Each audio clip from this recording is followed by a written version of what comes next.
आप में से बहुत सारे लोगों की मैं पोस्ट और ट्वीट्स देख रहा हूं जो कह रहे हैं जी 8 अगस्त को रियल क्रिकेट स्टार्ट होगी। उसकी वजह यह है कि बाबर आजम और रिजवान पाकिस्तान के लिए 4 माह के बाद इंटरनेशनल क्रिकेट खेल रहे होंगे। ये बहुत रेयर वाक़या है पिछले कुछ सालों में कि Babar, specially Babar Azam since his debut, ऐसा शायद ही कभी हुआ हो कि इतना गैप आया हो कि पाकिस्तान खेला हो बट बाबर ना खेला हो।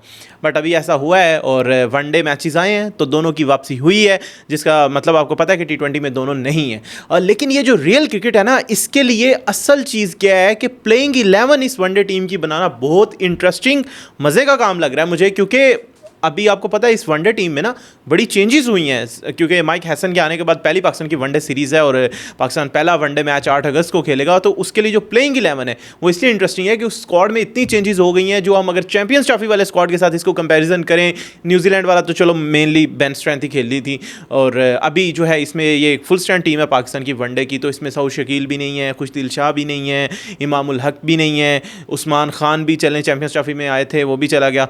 तो ओवरऑल ये जो पाकिस्तान का ये वाला स्क्वाड है इसमें से 11 बनाते हैं। चल मैंने एक 11 बनाई है, आपके साथ शेयर करता हूँ, डिस्कस करते हैं किस तरह की पॉसिबिलिटीज़ पाकिस्तान के लिए प्लेइंग 11 में बन सकती हैं। मुझे एक दो कमियां बहुत ज़्यादा फील हुई हैं इस टीम में, जो कि मुझे लगता है वो रिसोर्स कम है जो कि होने चाहिए थे।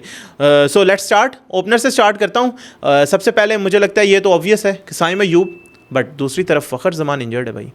फ़खर जमान की इंजरी कंसर्न बन गया।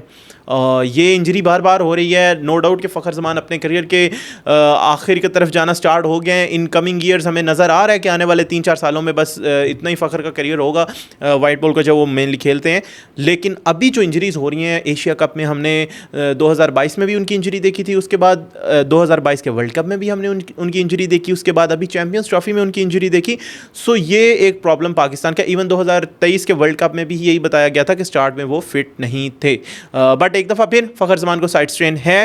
अभी पूरी रिपोर्ट्स आई नहीं है कि वो एशिया कप खेलेंगे नहीं खेलेंगे, लेकिन अभी वेस्ट इंडीज़ की वनडे सीरीज़ से तो वो रूल आउट हो चुके हैं। सो साइम अयूब के साथ अब्दुल्ला शफीक, फाइनली अब्दुल्ला को मौका मिलेगा क्योंकि अभी उन्हीं की प्लेस बनेगी, वही बैकअप ओपनर हैं। एंड आई होप सो अगर पाकिस्तान कोई बैकअप ओपनर फ़खर की जगह पे वनडे स्क्वाड में शामिल करता है तो अब्दुल्ला को ही ओपन करने दिया जाए, क्योंकि he is the first man जिसका हक बनता है जो स्क्वाड के अंदर है। लेकिन यूजुअली हम ये इसलिए मैं मेंशन कर रहा हूँ, यूजुअली पाकिस्तान ऐसा करता है कि बाहर से बंदा लाके उसको डायरेक्ट 11 में घुसा देते हैं और बेंच वाला बेंच पे ही रहता है। So Saim Ayub with Abdullah Shafique. Number 3 of course आपकी real cricket Babar Azam. Number 4 उससे भी real cricket Mohammad Rizwan. So 3-4 तक फिट है, मतलब 1 से 4 तक ऑब्वियस है कि कौन खेलेगा। मुझे बस एक डाउट है, अब्दुल्ला शफीक को बेंच पे ही ना रख दें और कोई नया बंदा आ जाए। चलें उसके आगे चलते हैं, नंबर 5 की बात करते हैं। सलमान अली आगा। सलमान अली आगा पाकिस्तान क्रिकेट में जब से आए हैं उनको अपनी मर्ज़ी के नंबर पे खिला दिया जाता है, उनकी मर्ज़ी नहीं अपनी मर्ज़ी। लेकिन अभी वो वाइस कैप्टन भी हैं तो एक्सपेक्टेड यही है नंबर 5 पे वही खेलेंगे। एंड मेरी पर्सनल ओपिनियन में मैं एक दफ़ा फिर मैंशन कर देता हूँ, पिछले 2 साल से कह रहा हूँ, मेरे पर्सनल ओपिनियन में ये है कि Agha should be at number 4। Babar के साथ जो पार्टनरशिप लगानी है वो आगा की लगनी चाहिए मेरे पर्सनल ओपिनियन में। ऑफ कोर्स गलत हो सकता है। नंबर 6 पे हसन नवाज़। हसन नवाज़ इसलिए क्योंकि इस स्क्वाड के अंदर हमने की हैं बड़ी बड़ी चेंजेस, और उन बड़ी चेंजेस के अंदर कुछ दिलशाह भी नहीं है, और हम यही एक्सपेक्ट करते हैं कि नंबर 6 पे एक ऐसा बैट्समैन होना चाहिए जो पावर हिटिंग करे। बट पाकिस्तान ये भूल जाता है कि नंबर 6 पे हमें वो बैट्समैन चाहिए जो पावर हिटिंग करे जब ज़रूरत है।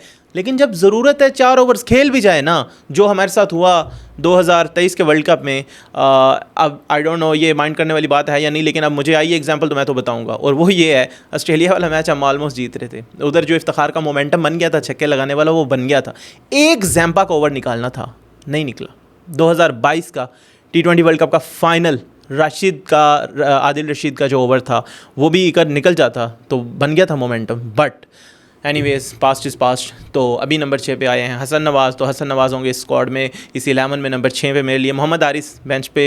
अभी मुझे लगता है कि पहले हसन नवाज़ को मौका दे देना चाहिए एज अ स्पेशलिस्ट बैटर, क्योंकि कीपर हमारे पास ऑलरेडी मोहम्मद रिजवान है। नंबर 7 पे आते हैं जी ऑलराउंडर, क्योंकि शादाब खान नहीं है तो मोहम्मद नवाज़, उन्होंने अच्छी परफॉर्मेंस भी दी T20 सीरीज़ में। नंबर 8 पे फ़हीम अशरफ। अब दोनों को खिलाने का क्या मकसद है, वो ये है कि ये अगर आप स्क्वाड देखें, इस स्क्वाड में एक फास्ट बॉलर कम है, और वो फास्ट बॉलर मुझे अभी भी इस जो मैंने 3 सेलेक्ट किए इनके साथ भी मैं सेटिस्फाइड नहीं हूँ, क्योंकि हसन अली, नसीम शाह, शहीन शाह अफरीदी, फ़हीम अशरफ, ये सब लोग न्यू बॉल करने वाले हैं।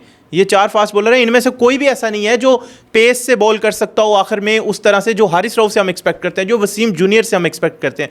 If Wasim junior is fully fit, जो कि अनाउंस डिक्लेयर कर दिया गया पीसीबी की जानब से ऑफिशियली, सो जो वसीम जूनियर है I think so Fakhar Zaman की जगह उनको स्क्वाड में शामिल कर लिया जाए वनडे के, और वो वाली जगह फिल करें। आई थिंक हारिस रऊफ को T20 तक ही फ़िलहाल रखा जा रहा है अभी के लिए, मे भी आगे जाके जो है जब मेन सीरीज़ आएंगी बड़ी वाली तो वो वापस आ जाएँ। सो नंबर 7 पे नवाज़, 8 पे फ़हीम अशरफ, 9 पे शहनशाह अफरीदी, 10 पे नसीम शाह और 11 पे सुफियान मुकीम।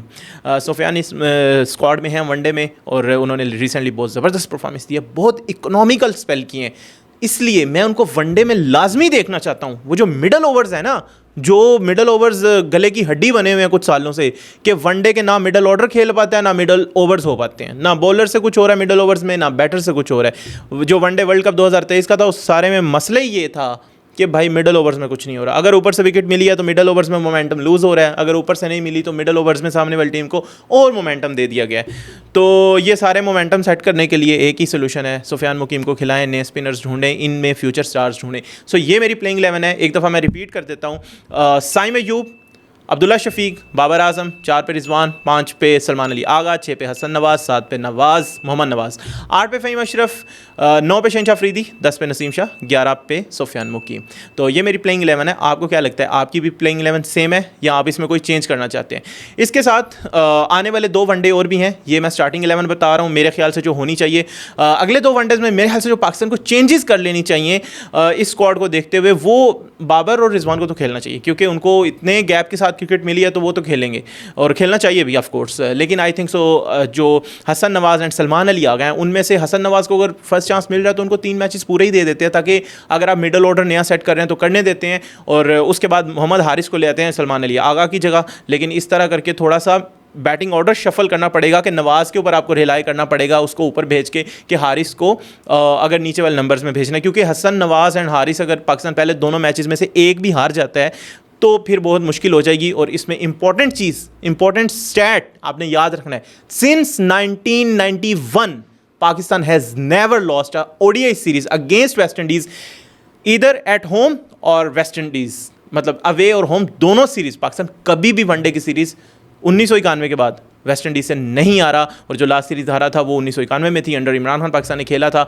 सो इस रिकॉर्ड को बचाने के लिए टीम पे डेफिनेटली प्रेशर होगा कहीं ना कहीं, क्योंकि ये वनडे के स्पेशलिस्ट भी इसमें शामिल हैं। That's all from today, thank you for watching, see you next video.